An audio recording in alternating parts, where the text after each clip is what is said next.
Nokia ఈ పేరు వినగానే ఖచ్చితంగా మీరు పాత ఫోన్ ని గుర్తించుకుని ఉంటారని అనుకుంటున్నాను. పవర్ఫుల్ 3310. దీని బ్యాటరీ ఎప్పుడు పాడైపోదు, అలాగే ఎన్నిసార్లు కింద పడినా గానీ ఎలాంటి సమస్య ఉండేది కాదు. కానీ ఒకప్పుడు ఫోన్ల ప్రపంచాన్ని పాలించిన ఆ కంపెనీకి ఏమైంది? ప్రతి ఒక్కరికి నోకియా యుగం ముగిసిపోయిందని అనిపిస్తుంది. ముఖ్యంగా 2008 తర్వాత ఐఫోన్ మరియు ఆండ్రాయిడ్ వంటి స్మార్ట్ ఫోన్ ప్రపంచాన్ని తమ కంట్రోల్లోకి తీసుకున్నప్పుడు నోకియా కథ నిజంగా ముగిసిపోయిందా? నో ఫ్రెండ్స్, నోకియా క్విక్ గా ఒక అడుగు ముందుకు వేసింది. అది దీన్ని టెక్నాలజీ ప్రపంచానికి తిరిగి తెచ్చింది. అవును, ఈ బ్రాండ్ ను మర్చిపోయిన వారు ఇప్పుడు నోకియా పేరు మళ్ళీ వింటున్నారు. ఇందుకు కారణం నోకియాకి 5G టెక్నాలజీలో జరిగిన గొప్ప పునరాగమనం. కొత్త టెక్నాలజీ, కొత్త ఉత్పత్తులు మరియు కొత్త నాయకత్వంలో నోకియా పరిశ్రమలో ఇంకా పవర్ఫుల్ ప్లేయర్ గా ఉందని నిరూపించింది. కానీ క్వశ్చన్ ఏంటంటే, నాశనం అవుతున్న స్థితిలో ఉన్న ఒక కంపెనీ బిగ్ కంబ్యాక్ ఎలా ఇచ్చింది? ఈ వీడియోలో నోకియా గురించి కంప్లీట్ స్టోరీ తెలుసుకుందాం. టెలికాం కంపెనీ నోకియా షూస్ ని అలాగే రబ్బర్ ని పేపర్ తో ఎలా తయారు చేసిందో ఊహించగలరా? ఎస్, ఇది వింతగా అనిపించినా కానీ నిజమే. కానీ నోకియా ప్రయాణం 90s నుండి ప్రారంభమైంది. నోకియా ధైర్యవంతమైన అడుగు వేసి టెలికాం పరిశ్రమలోకి ప్రవేశించింది. అక్కడి నుంచి దీని నిజమైన ఎదుగుదల ప్రారంభమైంది. ఇప్పుడు ఆలోచించండి, 1996లో నోకియాకు 8.7 బిలియన్ ఆదాయం ఉండేది.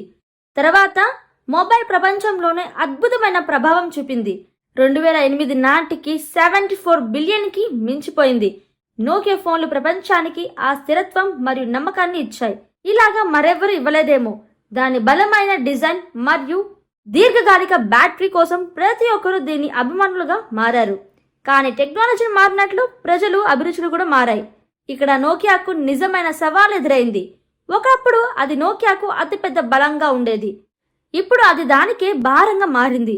మొబైల్ పరిశ్రమలో నోకియా రాజుగా ఉన్న స్థాయి నుండి నెమ్మదిగా ముగిసిపోయింది. ముఖ్యంగా 2007 జనవరి 9న ఆ రోజు మొబైల్ పరిశ్రమకు ఒక పెద్ద మలుపు నిలిచింది. ఎందుకంటే అదే రోజున స్టీవ్ జాబ్స్ ప్రపంచం ముందుకు తన తొలి ఐఫోన్ ను ప్రారంభించారు. అది కేవలం ఒక కొత్త ఐఫోన్ మాత్రమే కాదు, మొబైల్ టెక్నాలజీలో ఒక కొత్త విప్లవం కూడా. ఎందుకంటే ఐఫోన్ సన్నని డిజైన్, టచ్ స్క్రీన్ మరియు ఈజీగా పనిచేసే వినియోగదారు అనుభవాన్ని పరిచయం చేసింది. ఇది ఆ కాలంలో ఉన్న అన్ని ఫోన్లతో పోలిస్తే పూర్తిగా భిన్నమైనది. ఈ కొత్త పరికరాన్ని చూసి ప్రజలు ఆశ్చర్యపోయారు. ట్రెడిషనల్ మొబైల్ ఫోన్ ఒక డెఫినేషన్ ని ఐఫోన్ మార్చేసింది.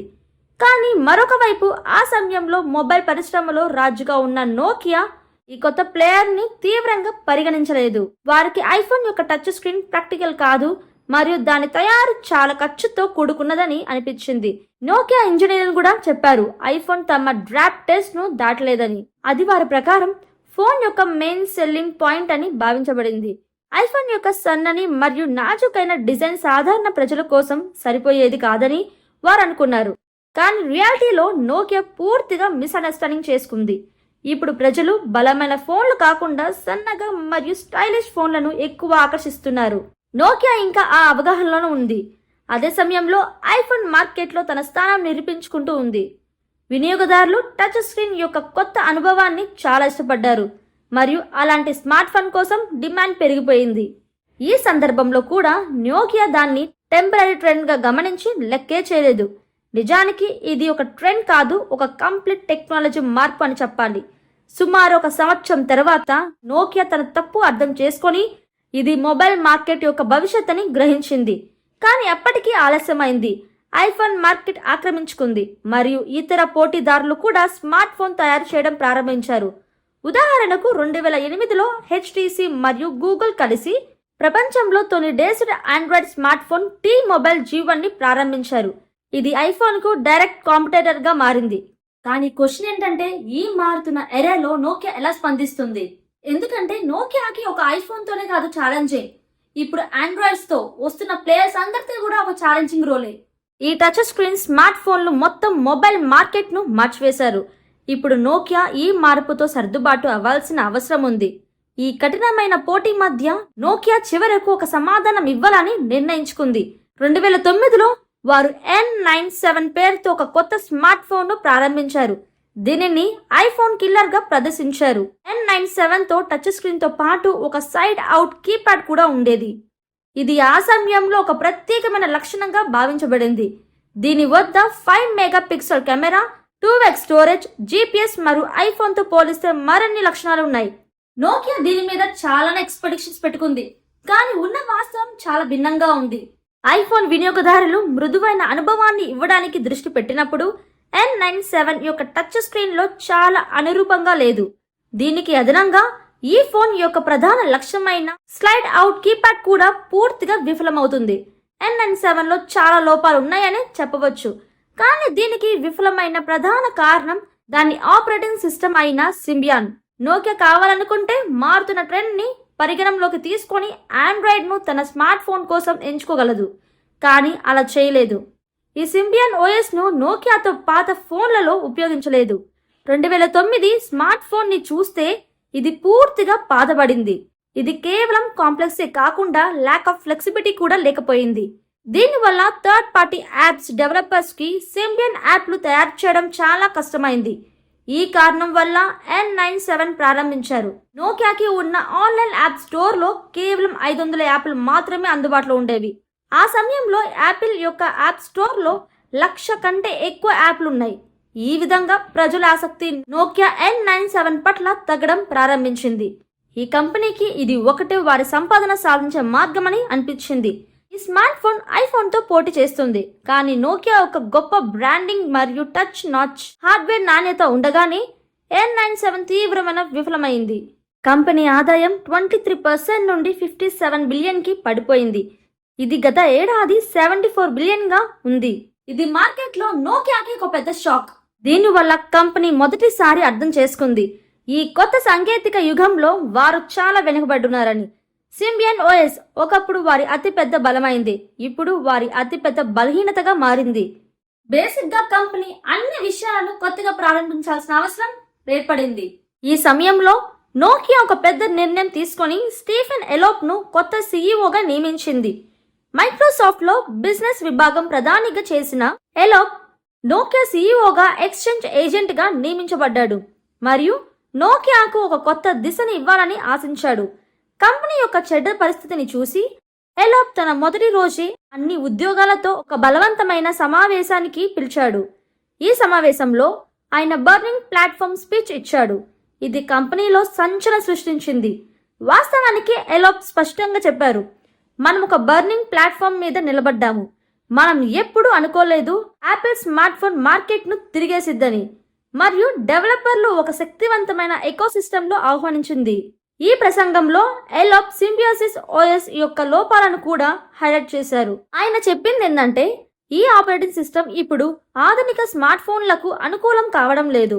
అంతేకాకుండా కాంపిటేటర్స్ ఇక విభాగాలతో పరిమితం కాకపోయింది, కానీ ఎకోసిస్టమ్ ఒక పూర్తి యుద్ధాన్ని ఎదుర్కొంది. ఇందులో హార్డ్వేర్, సాఫ్ట్వేర్ డెవలపర్లు, అప్లికేషన్లు అన్ని భాగంగా ఉన్నాయి.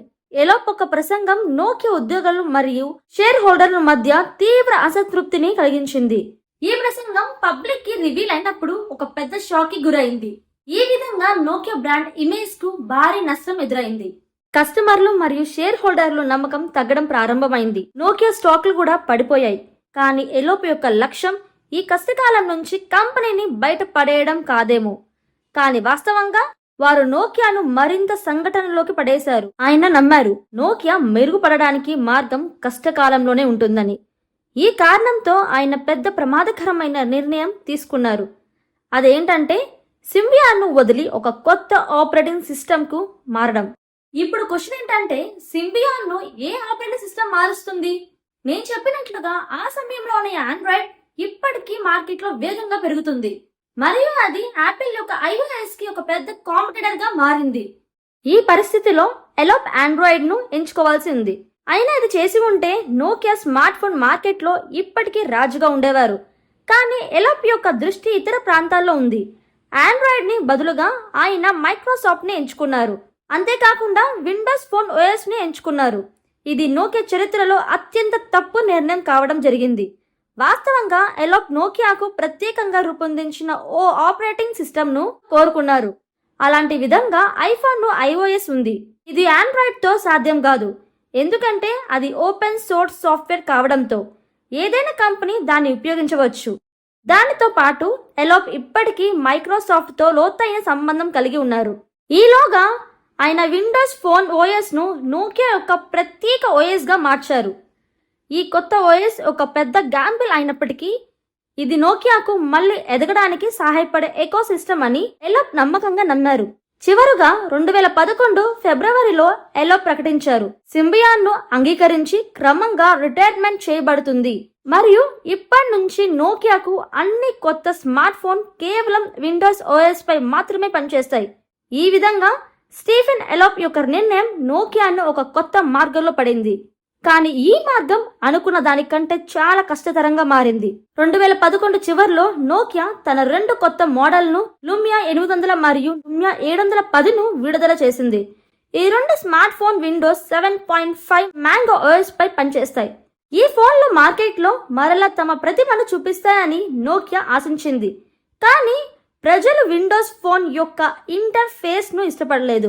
ఆండ్రాయిడ్ మరియు ఉపయోగించడానికి సులభమైన అనుభవం అందిస్తున్నప్పుడు వేరే వైపు విండోస్ ఫోన్ వినియోగదారులకు ఫోన్లను వాడడానికి కొత్త విధానం నేర్చుకోవాలని బలవంతం చేస్తుంది.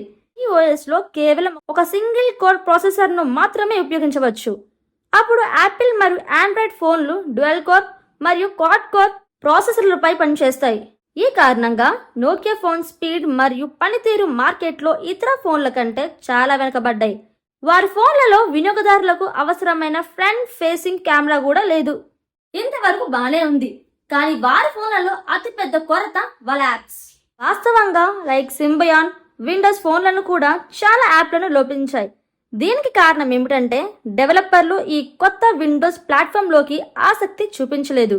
మొత్తం మీద వినియోగదారులకు మరియు డెవలపర్లు విండోస్ ఫోన్ను తిరస్కరించారు మరియు దీనివల్ల నోకియా పరిస్థితి మరింత చెడ్డగా మారింది. నోకియా లూమియా 800 మరియు లూమియా 710 తర్వాత ఇంకా చాలా విండోస్ ఫోన్లను విడుదల చేసినప్పటికీ కానీ అవి మార్కెట్లో పెద్ద ప్రభావాన్ని చూపలేదు. ఒక కాలంలో నోకియా ప్రపంచంలో మొబైల్ మార్కెట్లో 50% కంటే ఎక్కువ వాటాన్ని కలిగి ఉండేది.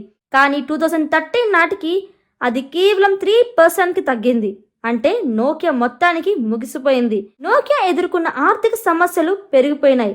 వారు తమ అత్యంత విలువైన విభాగమైన మొబైల్ డివైసెస్ అండ్ సర్వీసెస్ ని అమ్మాలని నిర్ణయించుకుంది. ఈ అవకాశాన్ని ఉపయోగించుకొని మైక్రోసాఫ్ట్ 2013లో నోకియా యొక్క విభాగాన్ని $7.2 బిలియన్ కొనుగోలు చేసింది. స్టీఫెన్ ఎలోప్ నోకియా సీఈఓగా ఉన్న వ్యక్తి ఇప్పుడు మైక్రోసాఫ్ట్ యొక్క ఈ కొత్త గ్రూప్ అధ్యక్షుడిగా మారారు. ఈ కొనుగోలుతో పాటు నోకియాలోని అనేక ముఖ్యమైన నాయకులు కూడా మైక్రోసాఫ్ట్లో చేరారు. దీని తర్వాత మైక్రోసాఫ్ట్ లూమియా సిరీస్లో వివిధ స్మార్ట్ ఫోన్లను విడుదల చేసింది. కానీ వాస్తవానికి ఈ కొనుగోలు ఒక భారీ వైఫల్యంగా మారింది. సుమారు 1 సంవత్సరం ప్రయత్నించిన తర్వాత మైక్రోసాఫ్ట్ తన మొబైల్ వ్యాపారాన్ని మూసివేయాలని నిర్ణయించుకుంది. చివరకు నోకియా రియలిస్టిక్ గా ఆలోచించడం ప్రారంభించింది. తద్వారా వారు ఆండ్రాయిడ్ ఫోన్లను తయారు చేయడం స్టార్ట్ చేశారు. కానీ అప్పటికే ఇది చాలా ఆలస్యం అయిపోయింది. మార్కెట్లోని ఇతర ప్లేయర్స్ ఇప్పుడు టెక్నాలజీ మరియు ఇన్నోవేషన్ విషయంలో నోకియాకు చాలా ముందంజలో ఉన్నారు. చైనీస్ కంపెనీలు ఆండ్రాయిడ్ స్థానంలో తమ మోనోపోలీని స్థాపించారు. నోకియా అనేక సంవత్సరాలు ప్రయత్నించినా ఈ కొత్త ప్లేయర్స్తో పోటీ చేయడం సాధ్యపడలేదు. క్రమంగా నోకియా మార్కెట్ వాటా పడిపోయింది మరియు కొత్త స్మార్ట్ ఫోన్ల ప్రవాహంలో ప్రజలు నోకియాను మర్చిపోయారు. ఈ పతనంతో ఒక యుగం ముగిసింది. ఇది ఒకప్పుడు మొబైల్ ఫోన్ పరిశ్రమలో అత్యంత పెద్ద పేరైంది. ఇప్పుడు అది పూర్తిగా మార్కెట్ నుండి కనుమరుగైపోయింది. ఈ కంపెనీకి ఇంకా ఒక విభాగం ఉంది. ఇది ఆసకరణంగా నిలవగలదు. ఆ విభాగం పేరు NSN, అంటే నోకియా సొల్యూషన్ అండ్ నెట్వర్క్. ఇది టెలికమ్యూనికేషన్ ఇన్ఫ్రాస్ట్రక్చర్ గా పనిచేస్తుంది. వాస్తవానికి 2014లో స్టీఫెన్ ఎలోప్ నోకియాను నాశనం చేయడంలో బిజీగా ఉన్నప్పుడు ఆ కంపెనీ ఒక ధైర్యమైన అడుగు వేసి రాజీవ్ సూరిని కొత్త సీఈఓగా నియమించింది. సూరి ఈ కంపెనీని కొత్త అఫీషియల్ కాదు. వాస్తవానికి ఆయన 1990లో నోకియాలో చేరారు మరియు 2009 నుండి NSN విభాగం సీఈఓగా పనిచేశారు. NSN విభాగాన్ని లాభదాయకంగా మార్చిన వ్యక్తి సూరినే. ఈ కృంగిపోతున్న కంపెనీని కాపాడే బాధ్యతను సూరికి అప్పగించారు. సూరి యొక్క దృష్టి చాలా స్పష్టంగా ఉండేది. ఆయనకు తెలుసు సాఫ్ట్వేర్ పరిశ్రమలో నోకియా తిరిగి ప్రవేశించడం చాలా కష్టమవుతుందని. అందువల్ల ఆయన నెట్వర్క్ సొల్యూషన్ మరియు 5G టెక్నాలజీపై దృష్టి పెట్టాలని నిర్ణయించుకున్నారు.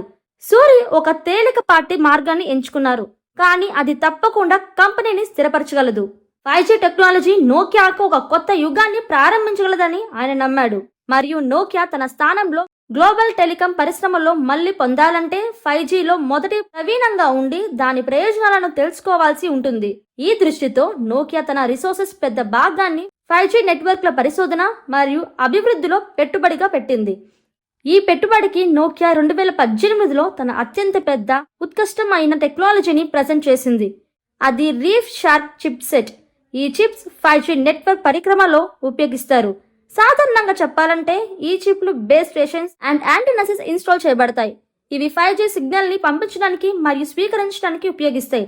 రీఫ్ షార్క్ చిప్ యొక్క ప్రధాన పని డేటాను చాలా వేగంగా ప్రాసెస్ చేయడం మరియు నెట్వర్క్ సామర్థ్యాన్ని పెంచడం. తద్వారా మరిన్ని పరికరాలు మెరుగైన కనెక్టివిటీ అండ్ వేగవంతమైన స్పీడ్ను ఒక్కసారిగా పొందగలుగుతాయి. రీఫ్ షార్క్ యొక్క బ్యాండ్ విత్ 84 GBps కి చేరుకోవచ్చు.